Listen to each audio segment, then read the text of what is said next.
Sony might come to regret interfering with the Microsoft Activision acquisition because Microsoft is now making arguments for all of their documents to be turned over in the FTC case. And Sony might end up having to turn over a lot more than they initially planned. This is causing some rumors to start to swirl around the internet, like Sony flew to Seattle to work things out with Microsoft. I'll talk a little bit about that, but let's look at this filing that Microsoft just did, kind of calling Sony out for what they've been up to over the last few weeks. Let's dive in right now.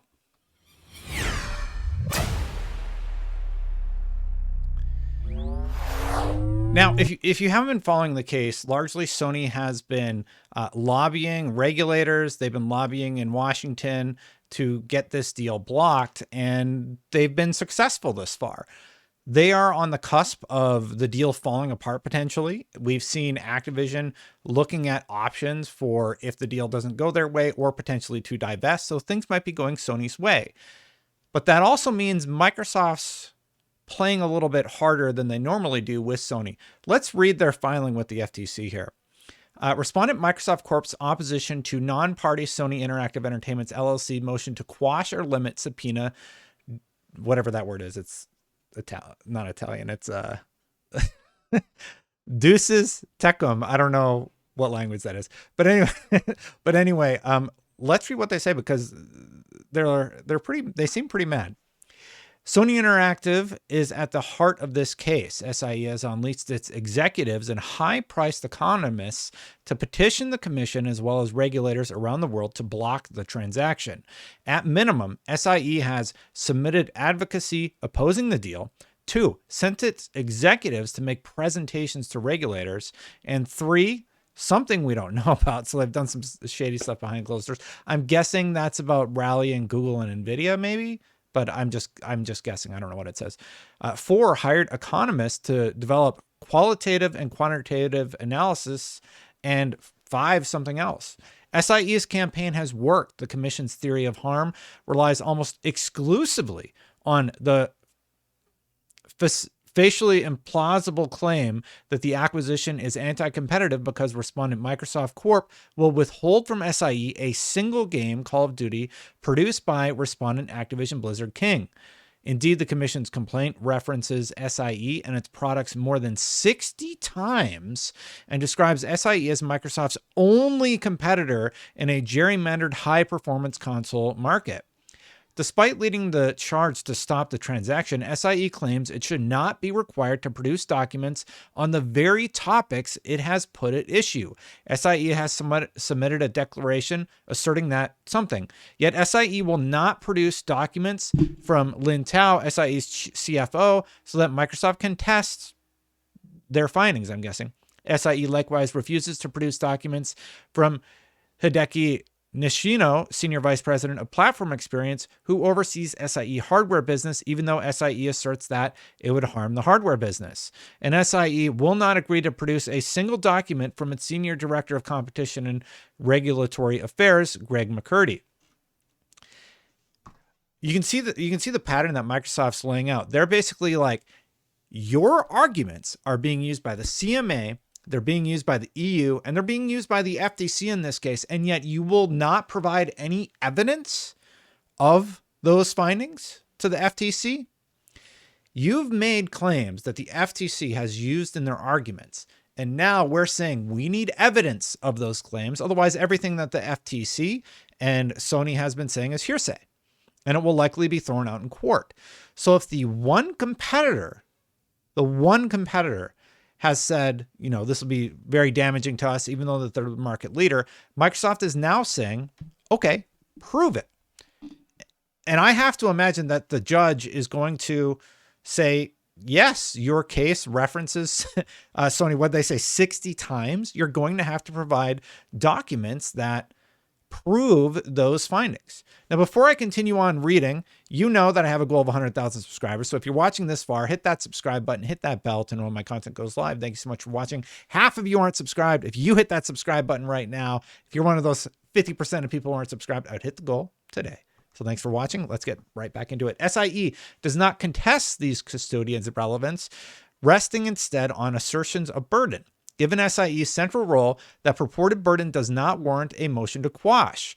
SIE is not just any other third party. It is a first party among third parties. Nonetheless, Microsoft has attempted to assuage SIE's concerns. Microsoft has allowed SIE to use technology-assisted review, which means that SIE does not need to manually review most documents for responsiveness. And Microsoft has made compromises to decrease SIE's privilege review, such as limiting the McCurdy review to external communications. Several weeks have passed since Microsoft served the subpoena on January 12, 2023, at the start of discovery. Any claim that SIE is unable to produce documents in a timely manner is a problem of SIE's own making. SIE's motion to quash should be denied, and SIE should be required to produce all non-privileged, responsive documents by March 13, 2023, to leave time for depositions before fact discovery closes on April 7, 2023. They're saying there are all of these claims in these documents that Sony has made. We need to review documentation that they have that proves that, so that we can defend ourselves in court. Sony's put themselves in a very interesting spot. I think that it makes sense. Like, I have to imagine the judge is going to be like, you reference them 60 times. Microsoft is going to need to see evidence of these claims that are being made. Now, there's also a separate story going around that I'm going to call BS on right now. People are saying that Sony flew from London to Seattle last week to figure out a deal with Microsoft. This is from Super Jost Playlist. It says, second, one source tells me that Sony's corporate counsel jet made a visit to Seattle last week for the first time in 18 months. It suggests that the two firms are meeting to come to a resolution. It doesn't really suggest that at all. Also in Seattle is Bungie. Bungie just had a massive reveal for their next expansion. It's called Lightfall. And I have to imagine, as this is a huge undertaking for Bungie and their first big reveal under Sony, I don't think this has anything to do with Sony meeting with Microsoft to figure out a deal or anything like that. I think this has to do with Bungie releasing their first major expansion under Sony. And here's what I said on Twitter. Pretty sure this whole Sony and Microsoft Met story is total BS. Bungie just had their Vidoc release reveal for Lightfall. That's a much more likely reason they'd stop by Seattle. Tom Warren also said there are rumors flying around that Sony execs meeting with Microsoft recently to discuss COD. It's based on a private jet data showing a Sony jet flying to Seattle recently. Bungie, Sony acquired them last year, is also based near Seattle. Now, if they were filming that Vidoc and this was a week ago, that's pretty much within the timeline of when they could have been shooting the Vidoc, or at least a portion of the Vidoc. So Sony could have been there watching production, or there's other more likely scenarios than Sony flew to Seattle to work things out with Microsoft. And what would they gain from doing that? There's nothing Sony gains from sorting this out with Microsoft. They are this close to the whole deal falling apart.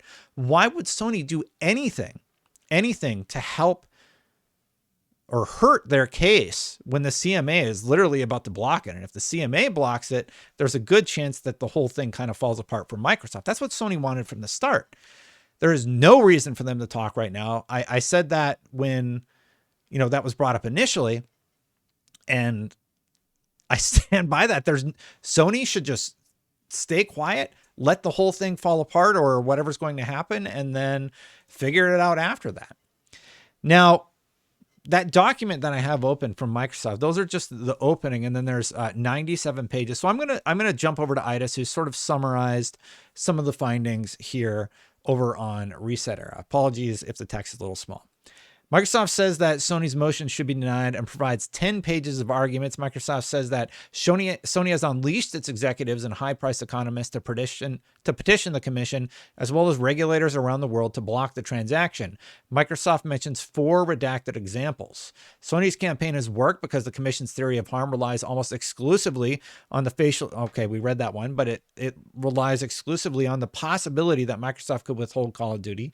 Despite leading the charge to stop the transaction, Sony claims it should not be required to produce documents on the very topics it has put at issue. Sony should produce documents from Lin Tao and Hideki Nishino because Tao is the key custodian with information about SIE's financial health and plans, and Nishino is the head of SIE's hardware business, another topic of central importance. Sony relies on blanket assertions of privilege and the burden of reviewing McCurdy's files because he is a lawyer, but according to his job posting, McCurdy is also responsible for SIE's public policy engagement. Sony has refused to provide a predecessor custodian for Christopher Svensson, who manages SIE's relationship with Activision, even though Svensson has only been in his position since 2021. Microsoft says that relationship is of the utmost importance, and SIE has not supported its assertion that Svensson's manager would have the same documents as Svensson's predecessor. Regarding the request for data about the performance of SIE's gaming business, Sony has not explained why pulling and producing data from its central files without any need for responsiveness or privilege preview would be unduly burdensome, and they've had months to do it. Requests 14D and 19 are about specific documents, valuations, board documents, and regulatory submissions related to SIE's cloud gaming, acquisitions of Gaikai in 2012 and OnLive in 2015. Microsoft says that providing targeted information about SIE's own cloud gaming efforts is relevant to assessing the viability of that claim and is not unduly burdensome. If you remember, Sony purchased Gaikai and OnLive way back then so that they could launch PlayStation. I can't remember I think it was called PlayStation Now at the time. I know it was just a year ago when they did the branding again, and it was pretty bad.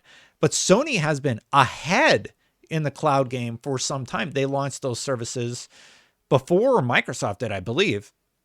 And they kind of just have been working on it in the background. Now, if you go play like PlayStation 3 games on your PlayStation subscription service right now, the streaming is better. It's definitely improved since the merger of PlayStation Now and PlayStation Plus. So I think that's perfectly reasonable when they're saying cloud gaming is going to be this difficult thing. And they're like, okay, well, didn't you buy Gaikai and OnLive? We need to know more about that situation because nobody's complaining about you doing that. Microsoft seeks performance reviews of SIE custodians. Microsoft is not seeking to embarrass SIE's leadership. It seeks to understand the metrics on which SIE executives and businesses are evaluated. Request 35 seeks executed copies of content licensing agreements between SIE and third-party gaming publishers, Square, Activision, etc. Microsoft says these contracts are relevant. Microsoft says that they are aware that PlayStation requires many third-party publishers to agree to exclusivity provisions, including preventing the publishers from putting their games on Xbox's multi-game subscription services. But they do not fully understand the extent of SIE's arrangements or how they impact the industry's competitiveness. They're calling Sony out in that one. Like Request 35, they're just saying, hey, you block stuff from Game Pass all the time, and you're saying this one game is going to cause problems. Let's look for 35 here in the actual document. Let's see if I can find it. It might take a while. Request 35. Let's read what it says.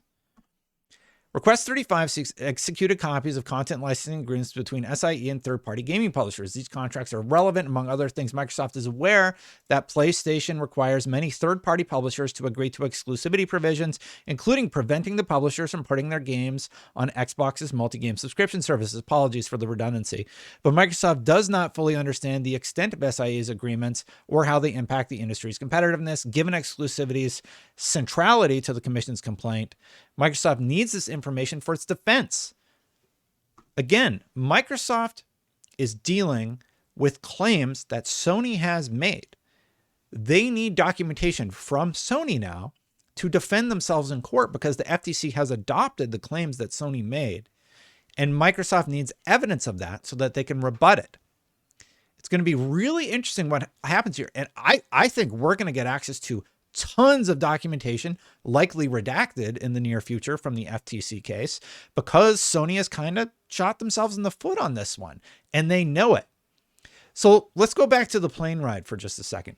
If that were to be true, the only reason that would be true is so that they do not have to provide this documentation to Microsoft. I have to imagine that they're in a bit of a catch-22, I believe is the saying, where they know, oh, whoops, we're going to have to give Microsoft everything, basically, because all of our arguments are about our business, and we're going to have to provide Microsoft, our competition, with all of our records. and it'll be made available to the public largely. That would not be good for Sony. SIE claims the request is burdensome. SIE knows the names of its third-party publishers and can create keyword searches to isolate the relevant contracts. Finally, SIE notes these agreements contain sensitive business information, but the fact that discovery might result in the disclosure of sensitive competitive information is not a basis for denying such discovery where there is a protective order.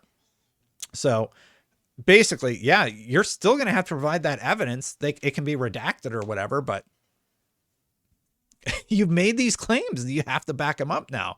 You don't just get to say everything would be a disaster. Okay, where's the evidence? Because this is going to trial. Trials are based on evidence of fact, right? So they're going to need something to back it up, or it's just hearsay.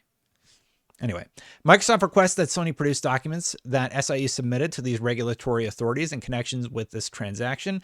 SIE has refused, agreeing only to produce submissions to the European Commission and United Kingdom's Competition and Markets Authority based on claims of burden.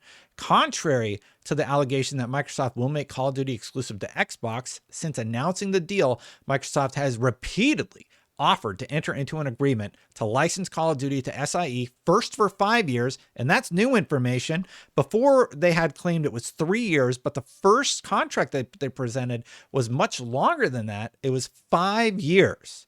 That was the first thing they brought to the table. And then publicly they said, we're offering you 10. We're offering everybody 10. And then for 10, an unheard of duration in the industry, SIE has refused. Microsoft seeks documents about these negotiations, including SIE's internal consideration of Microsoft's offers and why it refused them.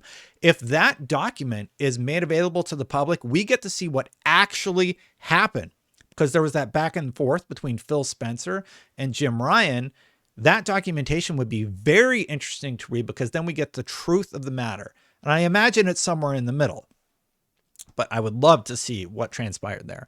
Request 14F seeks information about SIE's investment in virtual reality technology for its console, which SIE executives has highlighted as a strategic imperative and a giant leap forward in the way we play games, and done. A lot of drama potentially incoming. Yeah, a lot of drama, because I think Sony's going to have to provide the lion's share of those documents. I don't know how they get out of it. The only way they get out of it is if for some reason the FTC drops the case, or it doesn't actually go to trial.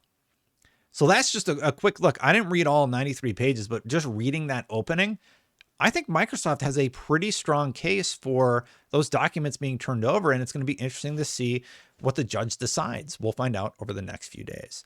Hey, if you like this content and you're one of the people who aren't subscribed, come on, hit that subscribe button, hit that bell to know when my content goes live. I do really appreciate you watching.